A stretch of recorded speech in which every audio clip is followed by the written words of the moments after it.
Hello student, I am Dr. Rajesh Vargade and welcome to my YouTube channel BioStudy। आज हम 11th NCERT के book में से plant kingdom topic में सब टॉपिक अलगी पढ़ेंगे।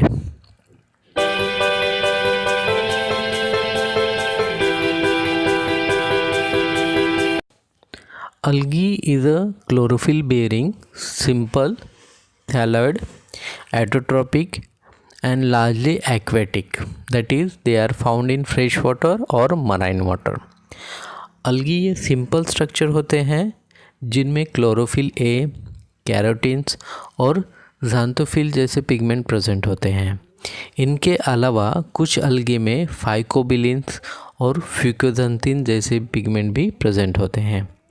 क्लोरोफिल प्रेजेंट होने की वजह से अपना फूड अलगी खुद प्रिपेयर कर सकते हैं और इसी वजह से वो एटोट्रॉपिक भी होते हैं। अलगी के बॉडी स्ट्रक्चर की जब बात करते हैं बॉडी ऑर्गेनाइजेशन की, तो वो थैलॉइड बॉडी ऑर्गेनाइजेशन शो करते हैं। इसका मतलब क्या है कि थैलॉइड बॉडी ऑर्गेनाइजेशन क्या होती है? तो थैलॉइड बॉडी ऑर्गेनाइजेशन वो होती है, अगर हम जनरल प्लांट बॉडी देखेंगे तो हम प्लांट बॉडी को रूट, स्टेम, फ्लावर ऐसे डिफरेंट पार्ट्स में डिफ्रेंशिएट कर सकते हैं। लेकिन जब थैलॉइड बॉडी ऑर्गेनाइजेशन की बात करेंगे तो हम उन्हें इन रूट, स्टेम या फ्लावर में डिफ्रेंशिएट नहीं कर पाते।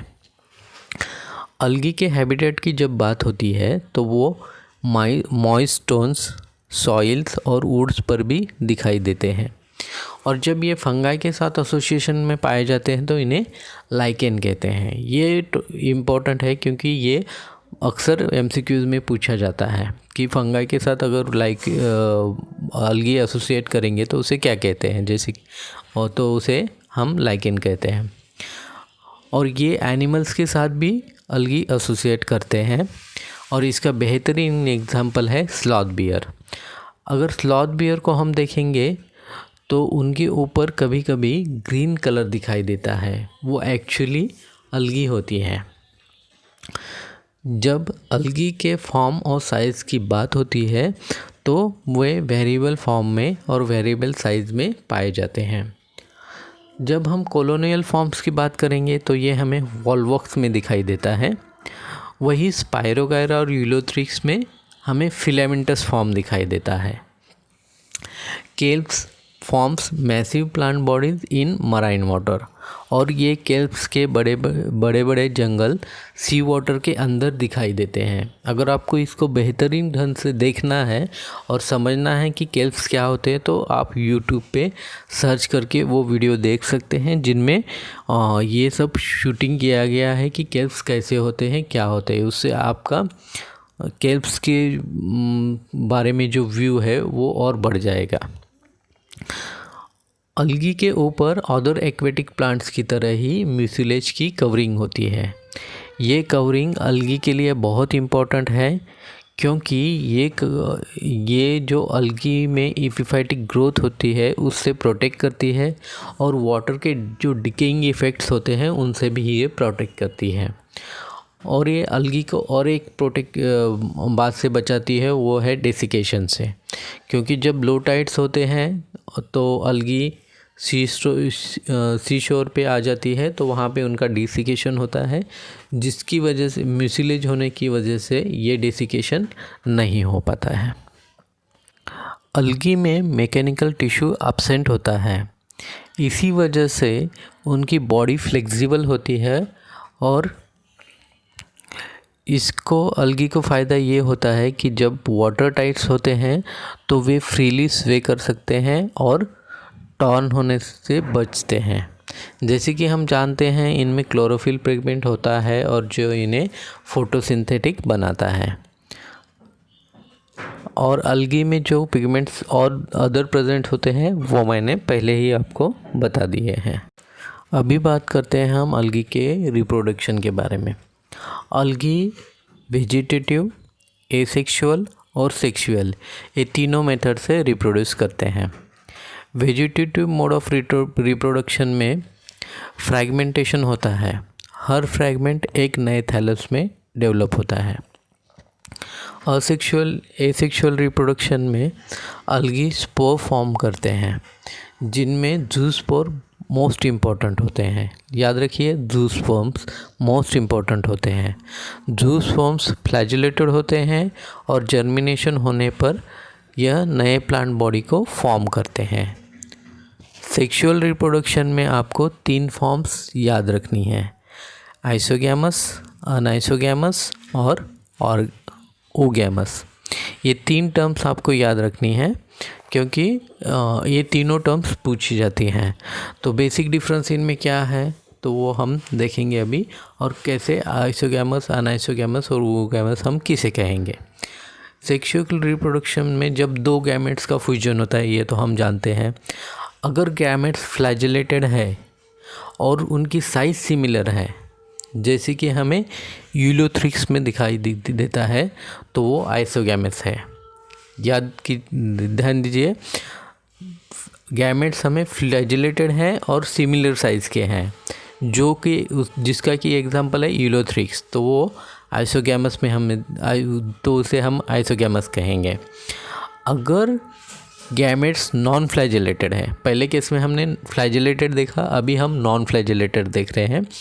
अगर गैमेट्स नॉन फ्लैजिलेटेड है और सिमिलर साइज़ के है, साइज़ यहाँ पर भी सिमिलर है, तो हमें इसे आइसोगैमस कहेंगे। इसे भी हम आइसोगैमस कहेंगे जब गैमेट्स नॉन फ्लैजिलेटेड होंगे और फ्लैजिलेटेड होंगे लेकिन सिमिलर साइज़, और नॉन फ्लैजिलेटेड होंगे और सिमिलर साइज़, तो उसे हम आइसोगैमस कहेंगे। मतलब अगर साइज़ सिमिलर है तो उसे हम आइसोगैमस ही कहेंगे, भले ही वो फ्लैजिलेटेड हो या नॉन फ्लैजिलेटेड हो। अब बात करते हैं अनआइसोगैमस की। पहले आइसोगैमस में हमने देखा था कि साइज़ सेम थी, और अनआइसोगैमस में साइज़ जो है वो अभी डिसिमिलर होगी। मतलब जब 2 डिसिमिलर साइज़ के गैमेट्स फ्यूज़ करेंगे तो उसे अनआइसोगैमस कहेंगे। जैसे कि हमें इसका एग्जांपल है यूडोरिना, ये हमें यूडोरिना में दिखने को मिलता है। अभी ओगैमस कंडीशन क्या होती है, तो जब 2 गैमेट्स में फ्यूजन होता है और उनमें से एक लार्ज नॉन मोटाइल यानी स्टैटिक फीमेल गैमेट हो और दूसरा स्मॉल मोटाइल मेल गैमेट हो, ये कंडीशन जो कि हमें वॉल्वक्स और फ्यूकस में देखने को मिलते हैं, इसे हम ओगैमस कहते हैं। तो आपको ये तीनों टर्म्स याद रखनी है और तीनों के एग्जांपल्स भी याद रखने हैं, क्योंकि ये तीनों टर्म्स भी आपको पूछी जाएंगी और ये तीनों एग्जांपल्स, इनके एग्जांपल्स भी आपको पूछे जा सकते हैं एग्ज़ाम में। अभी हम अलगी के यूज़फुलनेस की बात करेंगे, क्योंकि अलगी हमारे लिए बहुत इम्पोर्टेंट होते हैं और इस पे भी एक लॉन्ग क्वेश्चन पूछा जा सकता है, what are the importance of algae. Algae इसलिए इम्पोर्टेंट है क्योंकि जितना भी CO2 फिक्सेशन अर्थ पे होता है, उसका लगभग आधा CO2 फिक्सेशन अलगी करते हैं फोटोसिंथेसिस के ज़रिए। वो अपने इमीडिएट सराउंडिंग्स में O2 लेवल भी इंक्रीज करते हैं। They are primary producers of energy rich compounds which forms the basis of food cycle of all aquatic animals. Porphyra, Laminaria और सार्गेज़म जैसे स्पीसीज़ हैं जो फूड की तरह ही यूज़ किए जाते हैं। कुछ मराइन ब्राउन और red algae produces large amounts of hydrochlorides, और इन हाइड्रोक्लोराइड्स में वाटर होल्डिंग कैपेसिटी होती है, और इसका एग्जांपल है अल्गिन और कैराग्रीन। अल्गिन जो ब्राउन अलगी है और कैराग्रीन जो रेड अलगी है, जिसे कमर्शियली यूज़ किया जाता है।